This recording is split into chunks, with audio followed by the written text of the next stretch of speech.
Um, what I'm feeling in this relationship here is you're at a point where things are going really well for you. And this is Aquarius got the same card in the same position, the Nine of Pentacles. This is usually the bachelor, the bachelorette, or somebody that is seen as quite exotic, quite beautiful, quite attractive.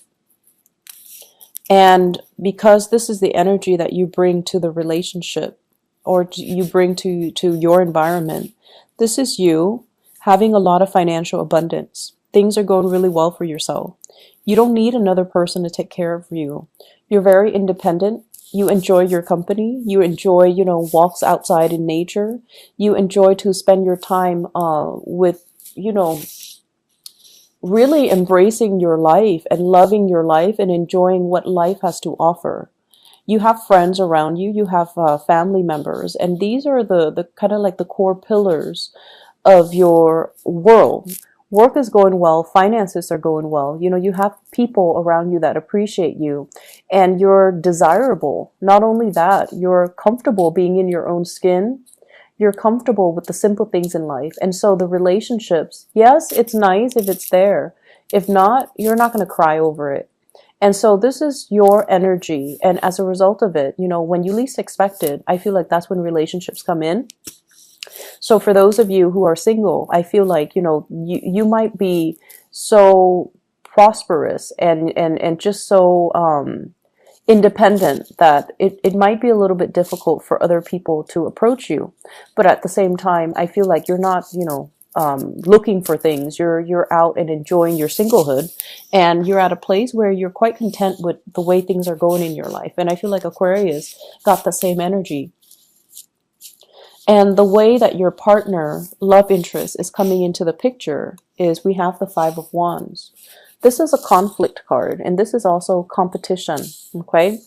Having people competing for your attention, or having a partner that is that where a lot of people are competing for their attention. And I feel in particular, Virgos, I feel like a lot of people are competing for your attention.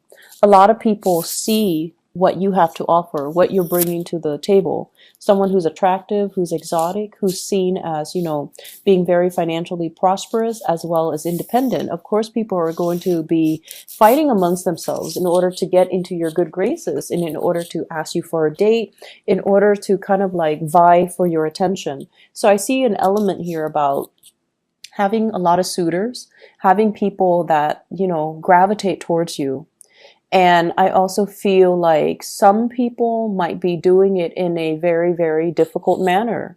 They might, bring gifts, bring things. They might make a lot of promises that they can't realistically deliver. Okay, so that's one option here with this Ten of Wands. And I also feel for others, they might put other people down in order for them to stand out. So that's more of the extreme narcissist and also egocentric types of personality that you're dealing with, where they are fighting amongst themselves, or they're putting the other contenders, the other suitors down just so they would stand out. And I feel like, you're not stupid. You see through the facade. You see what they're doing. And I see an element here of fire signs. Okay, so Sagittarius, Aries, or Leo. The really, really alpha male, alpha female types of energy that wants to dominate, that wants to control, that wants to stand out, that wants to win you, and they see you more as like a possession, a prize, rather than something that, like a human being. They see you as more of like the end goal. And they don't really see you as the person that you are, as an individual, and they might not appreciate everything that you have to offer. If you're dealing with a fire sign who's not like this, then I definitely feel there is conflict, okay? There's conflict here about how much time are you giving to me? Are you constantly at work carrying this heavy burden? Is the distribution of the investment in the relationship fair? There's a sense of estrangement. I feel like they need more attention from you. They need more help. They feel like you're a little bit distracted, and they need you to kind of like get your head out of the clouds and really focus on the relationship, what they're doing, what they're bringing to the table. And at times, I feel like they're putting in a lot of the work, and they need you to chip in.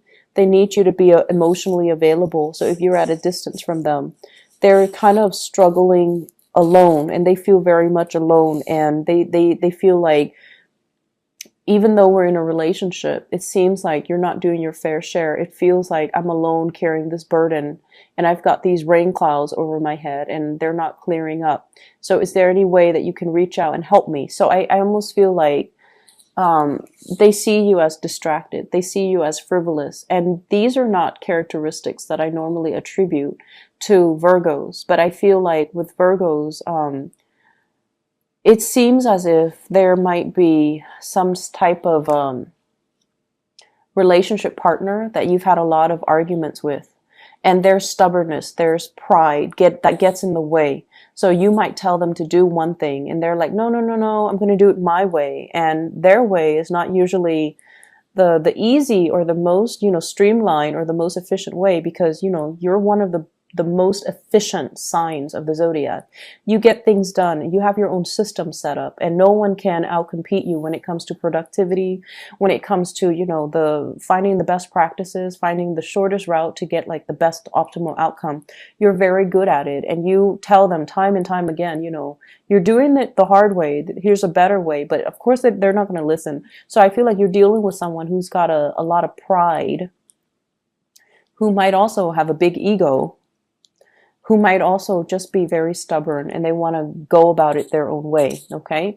And so it has created a lot of conflict in the relationship because of this lack of agreement with the Five of Wands here. And you're at a point where, they're stubborn, they're going to do their own thing, so I'm not going to give it any mind, because if I constantly try to help them and they keep resisting, it's going to drive me nuts, and I'm going to become resentful. So I'm going to focus on me. So I feel like you're drawing back your energy, but at the same time, your partner is still drudging on and feeling very isolated, right? So that's what pride does. It isolates you from other people. And then I feel like for others of you who are dealing with another person over on this side, we do have the Devil, which is somebody engaging in unhealthy habits, unhealthy ways of doing, unhealthy behaviors, as well as the Eight of Cups here. So I feel like a partner has trying to move on from, their past patterns, okay? So if there has been a lot of conflict, they're trying to move away from that. They're trying to steer the relationship into more of a positive light. At the same time, if there has been a lot of conflict in one of your relationships and you feel like you're putting in all the work, then I feel like you're going to cut your losses and you're going to try to move on as well. So this Eight of Cups is about a situation that we invested a lot of time, a lot of resources, a lot of love, emotions, energy, at the expense of our well-being. It might be something that have lasted, 8 months, 8 years, 8 weeks, even 2 months time, for example. And I feel like you understand the toxicity behind it. You understand that it's a carnal desire type of a relationship. And you also understand that it masks a lot of problems, okay? So like the physical attraction is there, the chemistry is there, but what you see on the surface is not really the reality. And it's a situation that can keep you very stuck, or it's a way of doing, or it's a behavioral trait of the other person that you deem is not very positive, is not very enriching to your life. And vibrationally speaking, you're at a point where things are going really, really well for yourself. You don't want to be dragged down with other people's problems and drama and inadequacies, I feel. So you might be dealing with a partner that you're going to be walking away from very, very shortly, mainly because you don't want to be dragged down when you're at this space where you're not very tolerant of people and their immaturities. And I also feel like walking away from things before you become too heavily invested. That's just a smart way for you to do things. It takes a really long time for earth signs, and especially Virgo and people, to fall in love and to, give your all. When you do give your all. But I feel like it does take a long time. Even if you're dating somebody for like a month, you still have that checklist. Are they on good behavior every day? Are there new things I'm finding out about them?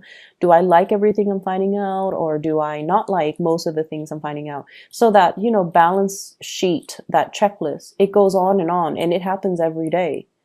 And then, like, because you are so practical and pragmatic when it comes to dating, you have this internal checklist that you're assessing, you're grading somebody by every day. And I feel like, it can be 3 months into the relationship when it's that honeymoon stage, right? Like the first 3 months. And the other person might be head over heels in love with you. But I feel like with you guys are still pragmatic, and occasionally you check that list. And I feel like you can withdraw and pull back your energy anytime. Anytime. Whereas the other person might already be head over heels in love with you. And I feel like this is what you're doing. This is like indicative of a very early stage of a relationship where you're still finding out a lot about a person. And you're finding out that they might be very stubborn. They might be very fixed in their ways. There might also be a lot of disagreements coming into the relationship as well. And as a result of it, it's easier for you to cut your losses because it's still new. To you, it's not about the honeymoon stage. It's still relatively new. If you cut your losses right now, you would be able to set yourself free. And then I feel like for other people, you're still dealing with someone that you've invested a lot of time in. And this person is so stubborn.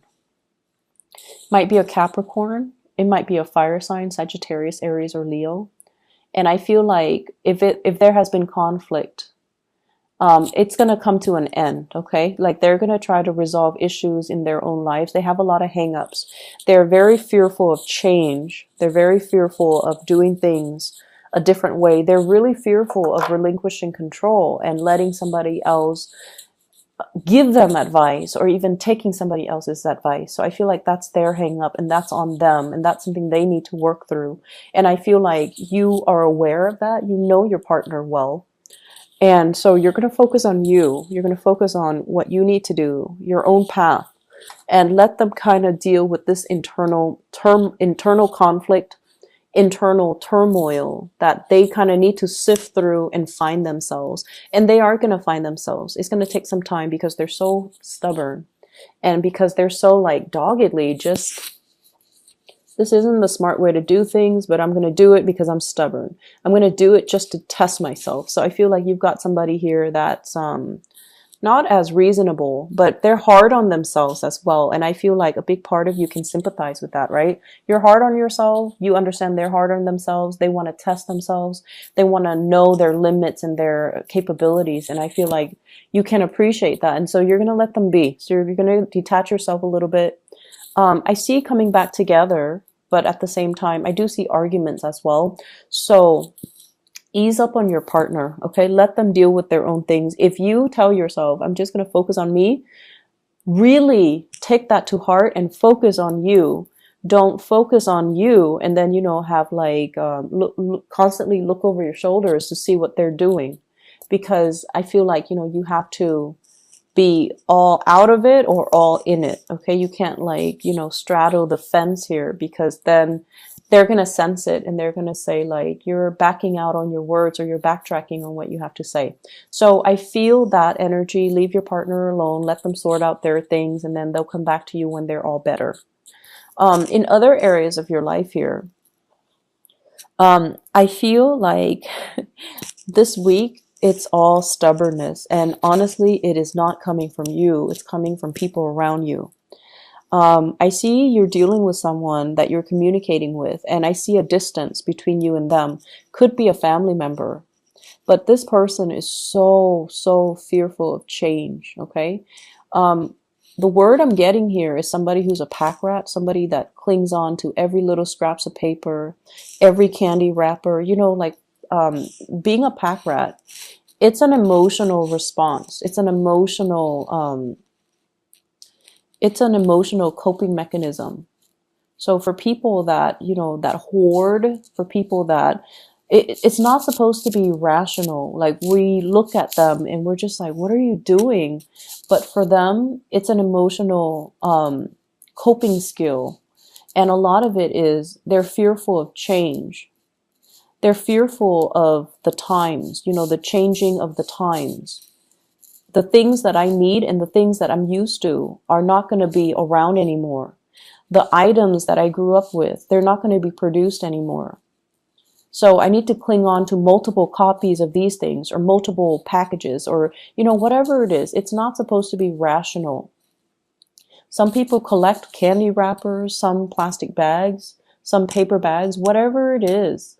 I feel like they're hoarding because they feel this innate sense of emotional lack in their own lives.